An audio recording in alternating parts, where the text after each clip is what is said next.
غیبت کے محرکات اور اسباب کیا ہیں؟ غیبت پیدا کیوں ہوتی ہے؟ سنیے گا. اس کی پہلی وجہ یہ ہے کہ ہم کسی کے منہ پہ تو بات نہیں کر سکتے نا، جرت نہیں ہوتی.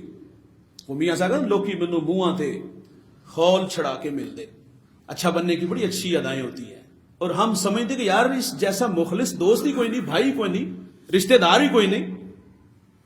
لیکن جب اس کا مکروہ چہرہ سامنے آتا ہے تو خوف آتا ہے کہ دل کی کہانی اس سے کہیں. یہ اس قابل ہی نہیں. وہ احمد فراز نے کہا تھا کہ تم تکلف کو بھی اخلاص سمجھ بیٹھے فراز، دوست نہیں ہوتا ہر ہاتھ ملانے والا. تو ہم دھوکہ کھا جاتے ہیں، ہماری صفوں میں ہمارے دشمن کھڑے ہوتے ہیں، منافقت کا لبادہ اوڑے ہوئے. اور دوسری وجہ غیبت حسد کی وجہ سے بھی پیدا ہوتی ہے. وہ مال و دولت کی وجہ سے بھی ہو سکتی ہے، وہ کسی کی عہدے کی وجہ سے بھی، ترقی کی وجہ سے بھی ہو سکتی ہے. مال و دولت کون دیتا ہے بھائی؟ اللہ ہی دیتا ہے. اللہ سے مانگو، حسد کر کے کیا ملے گا؟ اور ہمارے استاد ایک بڑی خوبصورت بات فرمائے گا، فرماتے ہیں حاسد نہ بنو محسود بنو. کوئی حسد کر لے لیکن تم کسی سے حسد نہ کرو. اور غیبت کا ایک سبب یہ بھی ہے احساس کمتری. احساس کمتری کی وجہ سے بھی غیبت کی بیماری میں بندہ مبتلا ہوتا ہے. اور ایک اور چیز وہ ہے بدگمانی. بلا سوچے سمجھے ہم ایک دوسرے کے بارے میں بدگمان ہو جاتے ہیں. یہاں نماز پڑھ کے باہر جا کے مولوی کی برائی شروع کر دی. فقہ کا مسئلہ ہے جس کے بارے میں اگر یہ بات بھی آئے نا کہ میرے کپڑے امام کے کپڑوں سے اچھے، اس کے پیچھے نماز نہیں ہوتی. واصف علی واصف کہتے ہیں تسلیم کے بعد تحقیق گمراہی ہوتی ہے. پہلے تحقیق کر لو، اگر وہ مسلح پہ کھڑے ہونے کے قابل نہیں تو نہ کھڑا کرو. لیکن جس کو کھڑا کیا ہے اس کو عزت بھی تو دو نا، اس کے بارے میں رائے بھی تو محفوظ رکھو نا.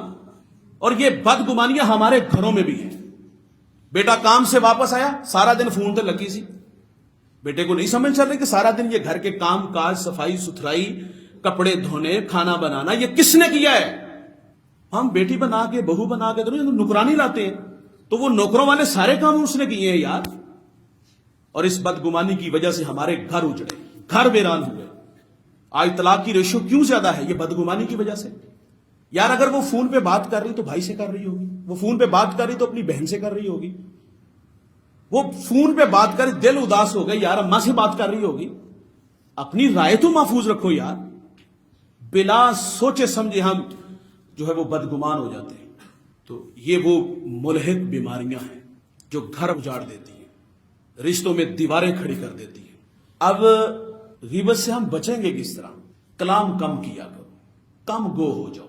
سادی کہتے ہیں کم گو کم خور، کم بولنے والے کم کھانے والے خوش رہتے ہیں. میرے نبی نے فرمایا جو چپ رہا وہ نجات پا گیا. جب عقل کامل ہوتی ہے تو گفتگو کم ہو جاتی ہے. میرے حضرت وہ ایک واقعہ بیان کرتے ہیں کہ بادشاہ کا بیٹا ایک محدث کی صحبت میں بیٹھا، انہوں نے حضور کا یہ فرمان بیان کیا جو چپ رہا وہ نجات پا گیا. اس نے اس پہ عمل کر لیا. بادشاہ پریشان ہوا، تفتیش ہوئی کہ پتہ نہیں میرے بیٹے کو کیا ہو گیا. حکماء و طباء کو بلایا، کسی نے کچھ کہا، کسی نے کچھ. ایک نے مشورہ دیا کہ شکار کے لیے بھیجو، ہو سکتا ہے کہ دماغ کھلے کوئی بات سامنے آئے. تو شکاری کے ساتھ ایک درخت کے پاس سے گزرے جنگل سے، تو وہ گنا درخت تھا. آگے بڑھے تو فاختہ بولی، 2 قدم واپس آیا، اس نے اسے تلاش کیا، تیر مارا، وہ پھڑپڑاتی ہوئی زمین پہ آئی.